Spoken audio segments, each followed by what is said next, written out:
even after everything that I've experienced with Anna and spending all that time with her, there's that scientific controlled, sort of rational part of my brain still has doubts. So I wonder what it will take to totally convince me. And then a unique opportunity presented itself. In the course of my work, I had come across the story of Jurg Olsen, an ex-policeman turned conservationist. Jurg and his wife Karen set up the Jukani Predator Park. Here, many big cats rescued from bad zoos and canned hunting farms are offered a home and get lifetime care.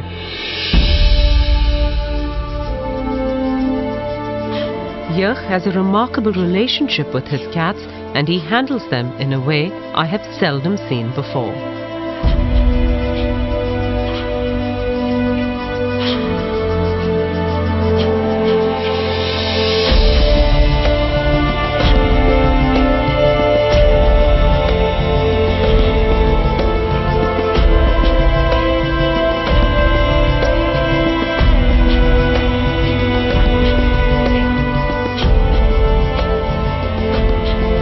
But there was one big cat here that he did not know what to do with. This black leopard, called Diablo, had been rescued from a European zoo where he'd been abused. That experience had made him suspicious and vicious. All he did was sit in his night shelter and snarl at anyone who came close to him. 6 months in, and Jurg was at a loss as to how to deal with this cat. That whole atmosphere there was a vibe of aggression and of I hate you and I will kill you. And the one encounter I had with him, he sent me to hospital 1 bite, 1 week. Here, I thought, was the perfect case.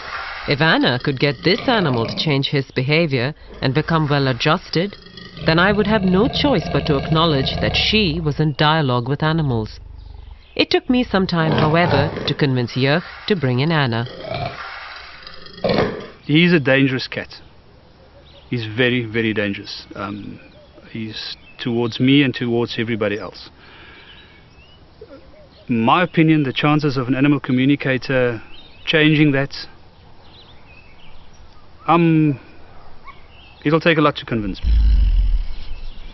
I honestly do not believe that an animal can talk to a human or communicate with a human. I've had animals my whole life. We give them commands, we give them instructions, and they do it as we habituate them, basically. But I'm very skeptical to think that an animal like Diablo will communicate or can communicate with humans. I am desperate, however. I do not want to lose him. I made sure that Anna had no information on Diablo or his history before she came to speak to the black leopard. I was nervous to see what would happen, as this animal never let anyone near his night shelter without a lot of snarling and growling. But the minute he saw Anna, he calmed down and let her kneel right outside and look at him.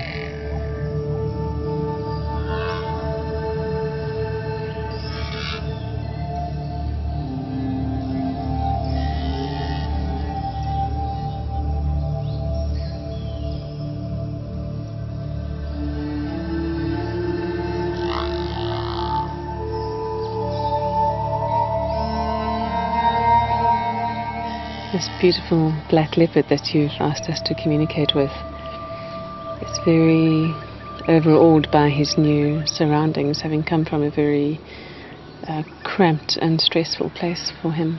That this place has been provided for him, but he's been quite conditioned by a very unfortunate past. He doesn't want much to do with humans as a result. He's immensely powerful, and I mean not just physically, which you well know and respect, but he's immensely powerful with a wisdom and an energetic presence and personality that is far bigger than anyone has ever appreciated about him before. And he commands a certain amount of respect for that. Again, not in a needy way, but really just by virtue of who he is as a being. There's a very particular thing about his name, Diablo. He wants that name changed because he doesn't like the associations with it, the blackness, the darkness, the diabolical. And when asking him about his past before coming here, he shows concern for 2 young cubs that were next to him. He's asking what happened to them with a great sense of care and concern. We actually forgot about that. When we went to fetch him, there was so much excitement about bringing him back here. It actually slipped my mind until she said, he asked about the 2 cubs, and then we've remembered there were 2 little young leopard cubs next door to him that came from Rustenburg, and they were sort of semi-wild. They weren't hand-reared, and it just slipped my mind. And when they talked about it, I couldn't believe. I actually did believe it. I mean, then I really believed that they were communicating. And she communicated with him, and when we spoke to her and she relayed all the information back to us, firstly I didn't believe her.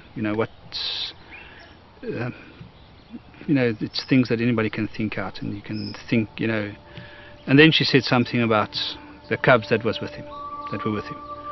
And that changed this whole thing, because now all of a sudden, that's something that she didn't know about. And I've also reassured him that you have no demands of him here, that you're quite happy to not make any physical demands of him or any expectations for display or interaction, that you're really willing to let him be how he wants to be. And that's given him an enormous sense of relief. Yeah. And having told him that is for the first time made him actually genuinely interested in now exploring a bit further.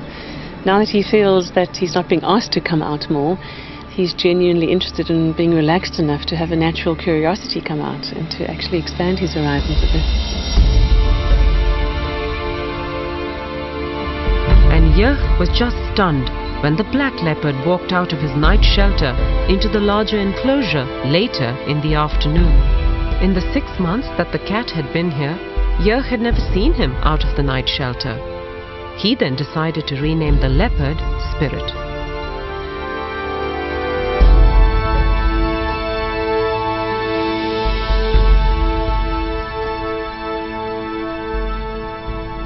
We told him that same afternoon that we're not going to call him Diablo anymore.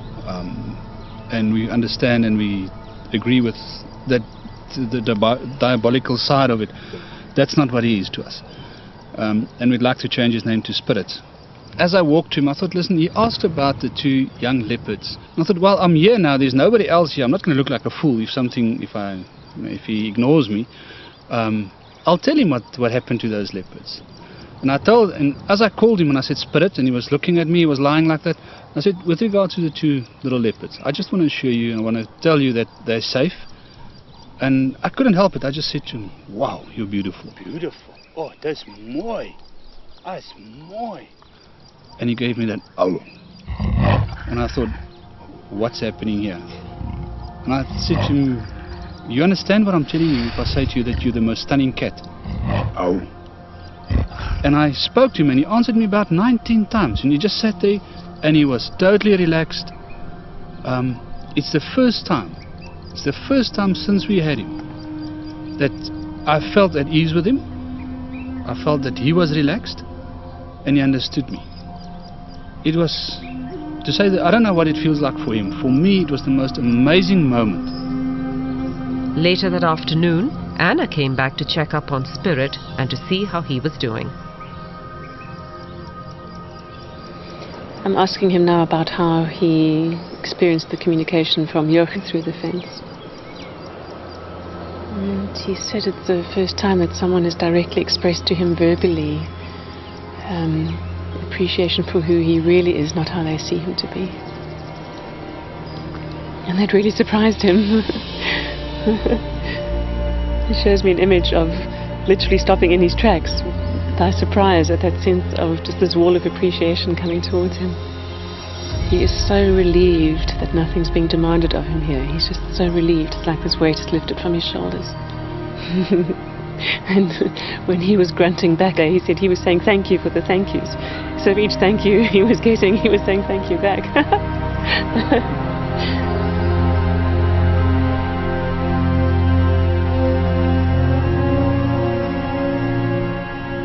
Is there anything you'd like to say about that feedback? I think we'll talk about this a bit later. I can't listen. So we'll talk about this later. It's unbelievable. I'm overwhelmed.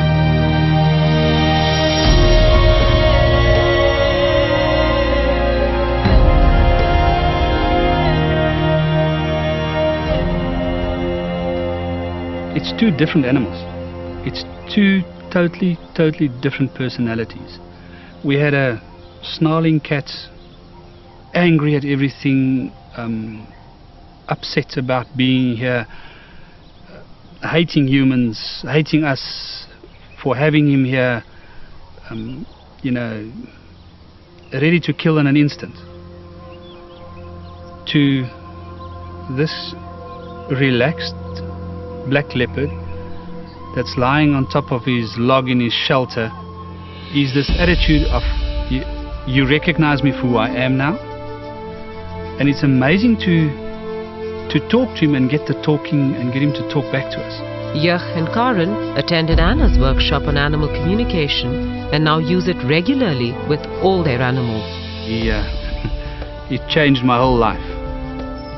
And spirit and animal communication has taught me, when I work with my other lions, the reactions you get, the communication you get back, the feelings you get. Sometimes you get lions or Queenie, for instance, that's unhappy with something that happened. And I'm not sitting out there wondering what's wrong with her. She tells me, and I can correct it, and I can make her happy because she is in my... I have to look after her. I've got to make her happy. It changed the whole family. The opportunity for every individual on the planet to connect again with nature is right there on our doorstep. It's a matter of simply looking up into the sky to notice the clouds and wind direction, to pay attention to the sounds of the birds around, to feel what it's like to have bare feet on the earth, and to notice with our own bodies and our 5 senses what's going on around us. And that will result in us developing a more intuitive and natural way of knowing how to treat our environment. It's not supernatural. It is supernatural, as in very natural. It's the blueprint of our brains. These ways of knowing and communicating were the way of all our human ancestors. We see how our children come alive when they are out in nature. And as adults, we must remember that we are living in a world borrowed from our children's future. This is a most delicate time in human history on the planet. And for sure the future of the planet and all her inhabitants rely on what we do now and what choices we make. Those choices can be informed by what the animals are telling us if we are just willing to listen and to hear. Perhaps the only real question for us humans is how are we going to respond?